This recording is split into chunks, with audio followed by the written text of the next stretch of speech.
Found a suspicious receipt in my girlfriend's pocket and decided to play detective. Ended up staging a surprise party that took a turn no one saw coming. I never thought I'd become one of those people with a wild story to share on the internet, but life has a way of throwing curveballs. It all started innocently enough, or so I thought. My now ex-girlfriend Emma and I had been together for 3 years. We met at a mutual friend's barbecue, bonding over our shared disdain for overly charred hot dogs and our love for bad puns. She laughed at my jokes, which was a first, and I was hooked. Fast forward to 6 months ago when things started to feel off. Emma began working late more often, citing a big project at her marketing firm. Being the supportive boyfriend, I took on more household chores to lighten her load. I even attempted cooking, if burning pasta counts as cooking, to have dinner ready when she got home. She appreciated the effort, or at least pretended to, while discreetly ordering takeout after tasting my culinary disasters. One evening, while folding laundry, I found a receipt in her jeans pocket for an expensive restaurant we'd never been to together. Curiosity piqued, I shrugged it off at first, convincing myself that it must have been a business meeting. After all, who was I to question the complexities of corporate schmoozing? But then there was the unfamiliar cologne I smelled on her jacket, a scent that definitely wasn't mine unless I'd been sleep shopping at high-end boutiques. I confided in my best friend Mark, who suggested I might be overthinking things. Maybe she's planning a surprise for you, he offered. Mark always tried to see the glass as half full, even when it was clearly cracked and leaking. Deciding to give Emma the benefit of the doubt, I pushed my suspicions aside. Trust is the foundation of any relationship, right? At least that's what all those cheesy romance movies tell us. But then came the late-night phone calls. She'd excuse herself to the other room, her voice hushed. When I asked who it was, she'd say it was her sister needing advice. Now, Emma's sister is a lovely person, but she's the type who thinks the solution to every problem is essential oils and crystals. Unless Emma had suddenly become a life coach, something didn't add up. The turning point was when I noticed she changed her phone's passcode. Not that I make a habit of snooping, but when your significant other suddenly becomes as secretive as a CIA operative, alarm bells start ringing. One Saturday morning, she left for a yoga retreat with her friends. Given that her idea of exercise was walking to the fridge during commercial breaks, this was suspicious at best.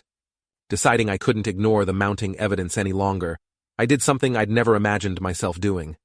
I played detective.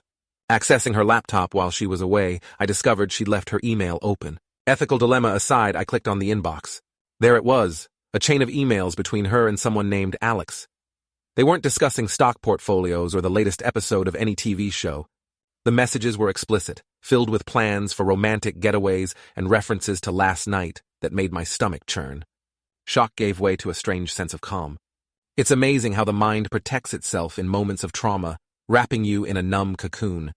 I took screenshots, not entirely sure why, but it felt like gathering evidence for a trial where I was both the prosecutor and the victim. Then, I closed the laptop and sat there, staring at the wall, trying to process the whirlwind of emotions crashing over me. Anger was the first to break through the numbness. How could she do this, after everything we'd been through? We talked about the future, kids, maybe even a dog, though we disagreed on the breed. She wanted a poodle. I preferred a mutt from the shelter. Now even that silly disagreement seemed like a precious memory from a different lifetime. I decided to confront her, but not immediately. I needed a plan, something that would give me closure and maybe a bit of petty satisfaction. After all, if life hands you lemons, you might as well squeeze them over the open wound of betrayal, right? Over the next few days, I orchestrated a surprise welcome-home party for Emma's return from her so-called yoga retreat. I invited our close friends, including Mark, and yes, even her sister with the crystals. I told them I was planning to propose, which was met with enthusiastic support and high-pitched squeals from the ladies. It felt a bit cruel, but then again, so was cheating. On the day of her return, everyone hid in the living room, ready to jump out and shout, "Surprise!" As Emma walked through the door, the lights flicked on, and confetti flew. The look on her face was a mix of shock and guilt, an expression I wish I could have framed. She stammered, trying to act delighted, but her eyes betrayed her. I took her hand and led her to the center of the room.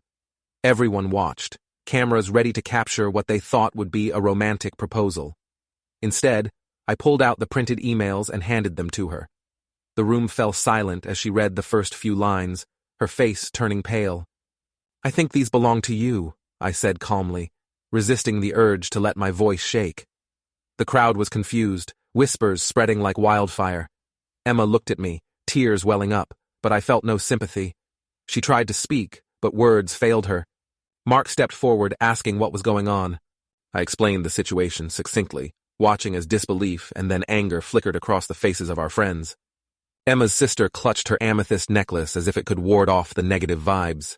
The awkwardness reached a peak when someone suggested we all needed some air, and one by one, they left, leaving just the two of us. She tried to apologize, to explain that it was a mistake, a moment of weakness that spiraled out of control. But trust, once shattered, isn't easily mended with apologies. I told her I needed time to think, which was true, but I also needed her out of the apartment. She packed a bag, still sobbing, and left to stay with a friend, or perhaps with Alex. I didn't care at that point. In the days that followed, I oscillated between sadness and a strange sense of liberation. Friends reached out, offering support, and, in Mark's case, an endless supply of beer and bad jokes to cheer me up. I took him up on the beer, but the jokes needed work. One afternoon, while scrolling aimlessly through social media, I stumbled upon a quote. "Holding on to anger is like drinking poison and expecting the other person to die." Cliché, perhaps, but it struck a chord. I realized I didn't want to be bitter forever.